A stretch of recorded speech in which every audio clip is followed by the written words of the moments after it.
예레미야 2장 1절에서 19절입니다. 키워드는 생수의 근원, 돌아갈 곳, 풍성한 삶입니다. 여호와의 말씀이 내게 임하니라. 이르시되 가서 예루살렘의 귀에 외칠지니라. 여호와께서 이와 같이 말씀하시기를 내가 너를 위하여 내 청년의 때의 인애와 내 신혼의 때의 사랑을 기억하노니 곧 씨 뿌리지 못하는 땅 그 광야에서 나를 따랐음이니라.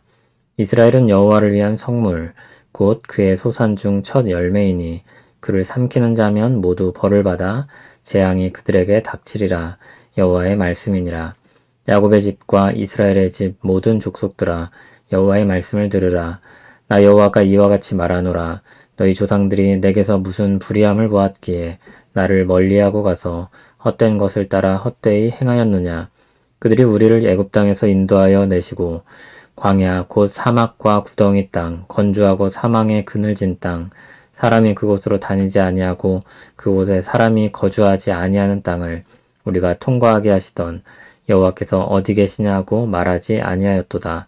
내가 너희를 기름진 땅에 인도하여 그것의 열매와 그것의 아름다운 것을 먹게 하였거늘 너희가 이리로 들어와서는 내 땅을 더럽히고 내 기업을 역겨운 것으로 만들었으며 제사장들은 여호와께서 어디 계시냐 말하지 아니하였으며 율법을 다루는 자들은 나를 알지 못하며 관리들도 나에게 반역하며 선지자들은 바알의 이름으로 예언하고 무익한 것들을 따랐느니라. 그러므로 내가 다시 싸우고 너희 자손들과도 싸우리라. 여호와의 말씀이니라. 너희는 기띔 섬들에 건너가 보며 게달에도 사람을 보내 이 같은 일이 있었는지를 자세히 살펴보라. 어느 나라가 그들의 신들을 신 아닌 것과 바꾼 일이 있느냐. 그러나 나의 백성은 그의 영광을 무익한 것과 바꾸었도다. 너 하늘아 이 일로 말미암아 놀랄지어다. 심히 떨지어다. 두려워할지어다. 여호와의 말씀이니라. 내 백성이 두 가지 악을 행하였나니 곧 그들이 생수에 근원되는 나를 버린 것과 스스로 웅덩이를 판 것인데 그것은 그 물을 가두지 못할 터진 웅덩이들이니라. 이스라엘이 종이냐 시종이냐 어찌하여 포로가 되었느냐. 어린 사자들이 그를 향하여 부르짖으며 소리를 질러 그의 땅을 황폐하게 하였으며 그의 성읍들은 불타서 주민이 없게 되었으며 눕과 다바네스의 자손도 내 정수리를 상하게 하였으니 내 하나님 여호와가 너를 길로 인도할 때 내가 그를 떠남으로 이를 자취함이 아니냐.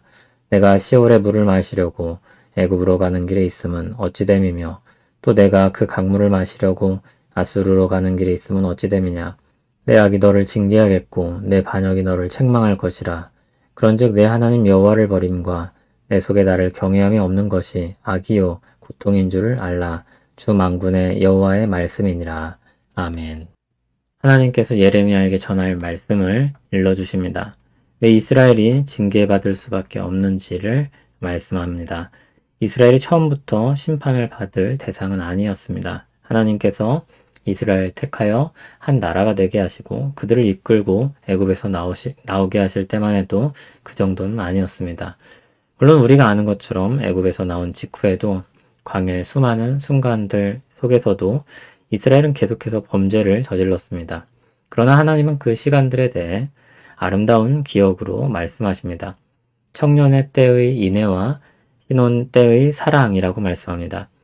이스라엘은 씨 뿌리지 못하는 땅, 그러니까 결실이 없는 광야에서 하나님을 따랐습니다. 이스라엘은 하나님의 거룩한 첫 열매였습니다. 그들을 대적하는 자들에겐 하나님의 재앙이 예고되었습니다. 그런데 지금은 어떻습니까? 그들은 하나님께 불의함이 없는데도 하나님을 떠나서 헛된 것을 따라 헛되이 행했습니다. 하나님이 이스라엘에게 어떻게 행하셨습니까? 애굽의 종살이에서 구원하셨고 척박한 광야를 지나게 하셨습니다. 기름진 땅으로 들어가게 하셨고 그곳에서 풍성하고 아름다운 것들을 먹게 하셨습니다. 그러나 이스라엘이 어떻게 했습니까? 하나님이 들어가게 하신 그 땅을 더럽히고 하나님이 주신 기업을 역겨운 것으로 만들었습니다. 우상숭배를 뜻하는 것입니다.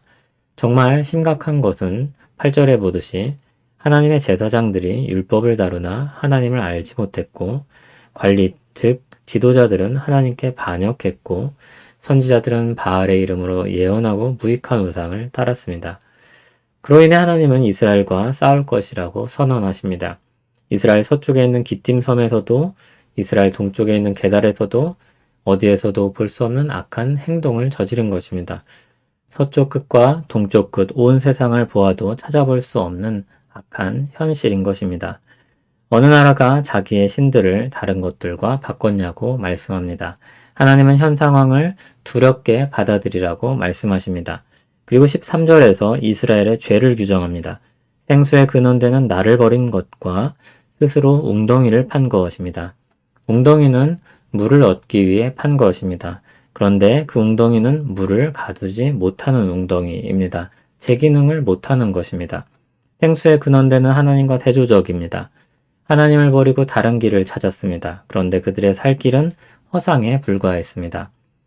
이스라엘의 허상에 대해 14절에서 19절에 또 말씀하고 있습니다. 이스라엘이 종이냐 시종이냐라고 했는데 여기 시종은 종의 집에서 태어난 사람을 가리킵니다. 태어날 때부터 종의 신분을 가지고 태어난 사람입니다. 어찌 하나님의 백성이 종 또는 포로로 불리게 되는지 묻습니다. 그들은 살 길을 찾아 여러 나라들을 의지했습니다. 그러나 그 나라들은 이스라엘을 구해주지 못했습니다. 15절을 보면 어린 사자들이 나옵니다. 강한 이방 나라인데 아수르를 가리킵니다. 16절을 보면 눕과 다바네스가 나옵니다. 이집트의 주요 도시입니다.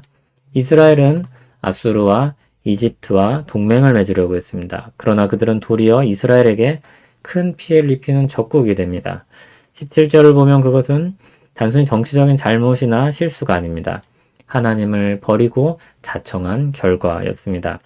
18절, 19절에서는 생수의 근원 되시는 하나님과 다른 물인 이방 나라를 비교하고 있습니다.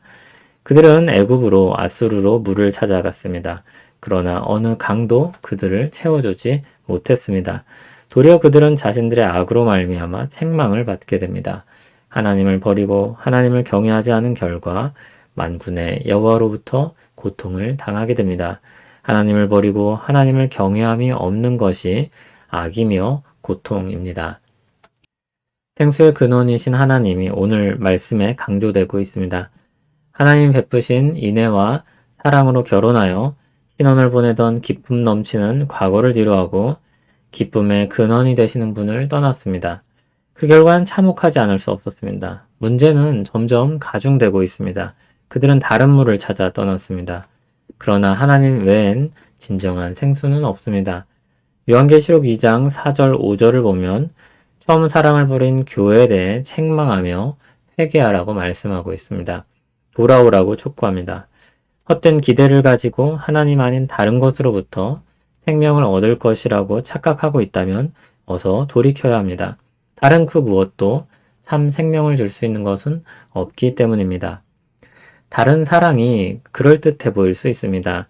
새로운 설레임이 있을 수 있습니다. 더 커 보일 수도 있습니다. 모든 것을 다 채워줄 것만도 같습니다.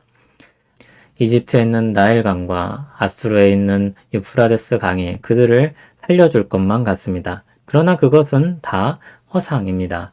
우리가 돌아가야 할 곳은 어디입니까? 진정한 생명의 길은 무엇입니까? 생수의 근원이 되시며 은혜로 생명을 공급하시는 예수 그리스도입니다. 우리를 초청하시는 주님의 품입니다. 주님께로 돌아갈 때 주님은 우리를 용납해 주시고 참 생명을 공급하셔서 살게 하실 것입니다.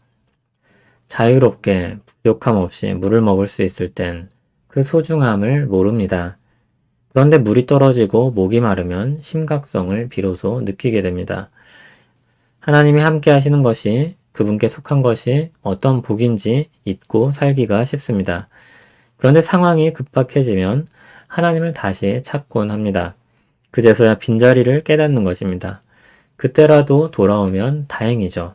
그러나 보다 지혜로운 것은 우리와 함께 하시는 주님과 더불어 복된 일상을 누리며 사는 것입니다. 주님으로 말미암아 풍성한 삶을 누리는 우리 되기를 소원합니다. 참 생명이 되시는 하나님께 기도합니다. 우리에게 새 생명을 주셔서 새 삶을 살게 하시고 끊임없는 공급으로 열매 맺게 하시는 주님을 찬송합니다. 우리가 은혜의 강가에 심겨진 나무임을 잊지 말고 주로부터 모든 자양분을 공급받아 살게 하옵소서. 우리 생명이신 주님과 더불어 삶으로 우리 모든 일상이 풍성하게 하옵소서. 은혜로 채워주셔서 생기 있게 살게 하옵소서. 예수님 이름으로 기도합니다. 아멘.